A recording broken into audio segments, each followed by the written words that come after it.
I'm going to share with you 4 quick lessons that come from observing the recent Trump-ignited insurrection at the U.S. Capitol. And I'll tell you from the beginning that this is from my experience as a corporate executive who was responsible for the behavioral health programs and services at a Fortune 500 company for 19 years.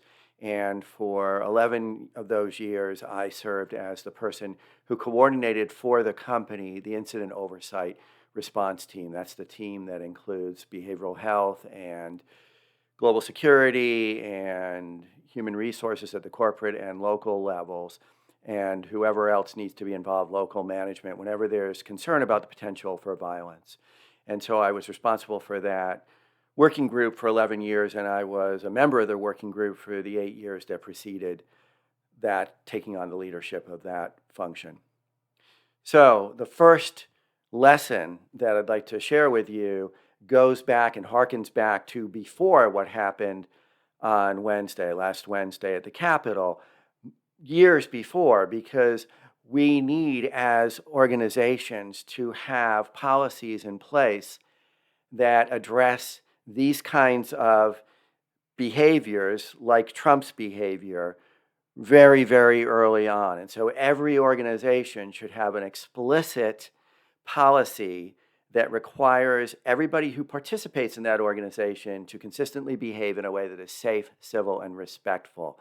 Now, as I say this, I realize that many companies don't have that explicit policy because it would generally be considered something that you wouldn't need to have. But we know that too many times people do not, in fact, adhere to this basic performance expectation. And we also know that many people lose their jobs not because of their inadequate technical skills, but because of the ways they behave with other individuals. So first lesson is it's really important to have a policy that requires safe, civil, respectful behavior from everybody present in the organization.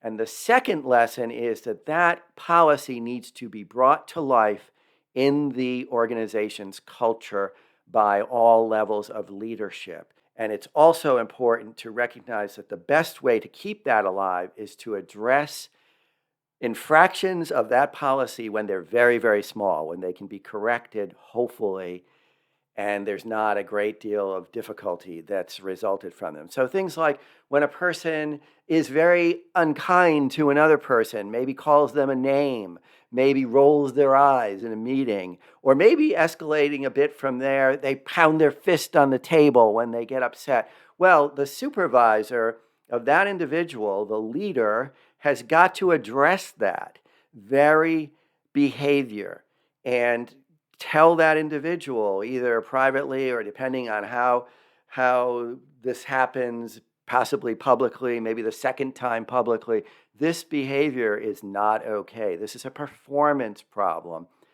And then refer back to that policy that we need safe, civil, respectful behavior. We have a president who, right from the beginning, was violating that policy, was talking about grabbing women's private parts even before he was elected.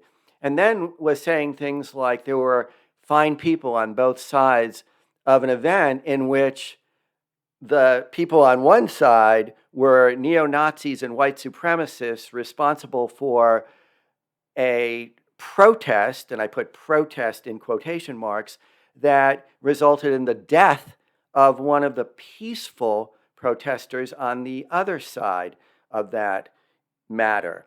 And so the second lesson is it needs to be real. It needs to live in the culture every day. Leadership has to embody it, and they have to keep it enforced within all of the groups that comprise the organization.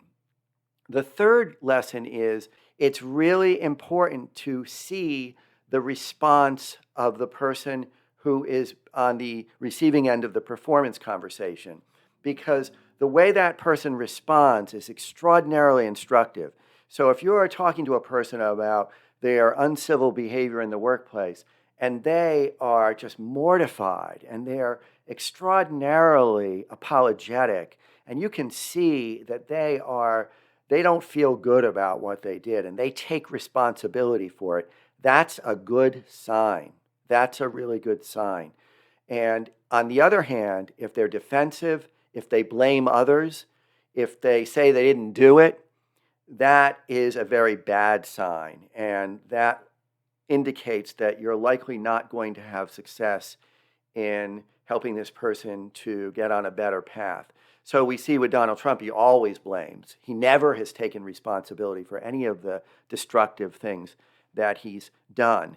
And the fourth lesson is that at the point when you understand that the behavior is not going to change, you have to make a decision to remove that individual from the organization. Now, none of us like conflict, and we tend to avoid it. And I've said over and over and over again, if you avoid addressing bad behavior, you give that bad behavior space, it will inevitably fill that space. It will escalate, and that's what we saw. We saw Donald Trump go from saying and communicating all kinds of destructive things to inciting an insurrection against the Congress, against the Capitol building on the day when they are counting votes in the presidential election that resulted in 5 deaths. And so how many times have I seen final consequences delivered that aren't really final? And I remember at the impeachment, or right after the impeachment, there were members of Congress, and one in particular, I believe Susan Collins, Senator Susan Collins, said, "I'm sure Donald Trump has been chastened by this."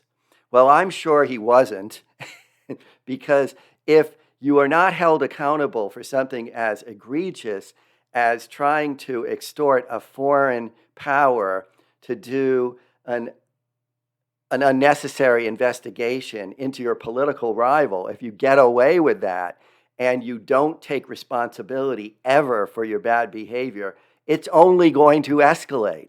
How many times have I been called to situations where there's an individual who's now on their second final warning and they've crossed the line and they're actually going to be terminated, and it's expected that they're going to be all kinds of explosive. Well, if you give somebody a final warning and then they do the thing that they've been told they can never do again within that final warning, and you don't fire them, you have taught them that the final warning and all warnings mean nothing. There has to be accountability, and there has to be follow through. And the final piece of information I'll share, and this is like a bonus point, is that lying is poison in an organization. If you know that somebody is lying to you and to others, you have got a very toxic situation indeed. Lies create all kinds of destructive undercurrents and obvious currents in an organization, and you are at great risk if you let somebody continue to be part of your organization who you know is spewing lies. If you like this information, if it's useful for you, please subscribe to my YouTube channel. I'm Ken Dolan-Del. My channel is under my name, and also my company is Greengate Leadership.